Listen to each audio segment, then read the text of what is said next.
If you've got a garden, there's going to be a time when you have to prune something. The best time is when a plant is actually dormant, and that's really true with plants like an apple tree that drop all their leaves.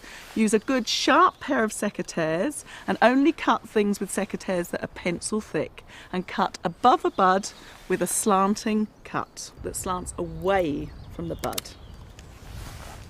Now if you need to cut back a branch that's thicker than pencil thick, don't be tempted to use your secateurs, because you'll just work away at it and it will damage the bark, which will then lead to infection in the tree. What you need to use are a pair of loppers to get a nice clean cut. And again, cut to just above a branch without leaving a stump. Now I actually need to remove this whole branch because at the moment I can't get underneath the tree to mow without getting poked in the eye. If you need to remove a big branch, what you have to do first is remove some of the weight. That way it'll stop the bark from tearing when you cut the branch off.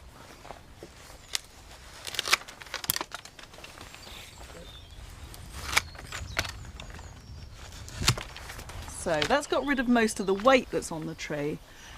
Again, this branch is way too thick to cut with loppers, so you need to use a pruning saw to cut that branch off. Now this is a pruning saw. The blade locks in, and the great thing about them is they cut on the pull. So when you're reaching up high to cut a branch, you're working with your weight rather than trying to cut away, so it makes life really easy. When it comes to deciding where you're actually going to cut the branch, look for where the branch joins the main trunk, and there'll be a ridge of bark. You don't want to cut into that because that's the tree's natural protection. You want to come about ½ an inch away and first of all undercut the branch. That will stop the bark tearing.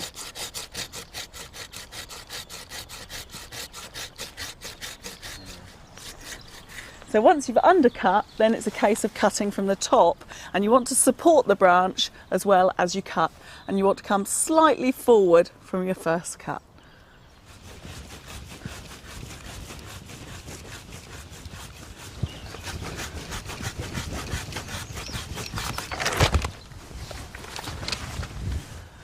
So you've just got a little bit of a stump there, which this bark will grow back round, and it'll end up nice and neat like that.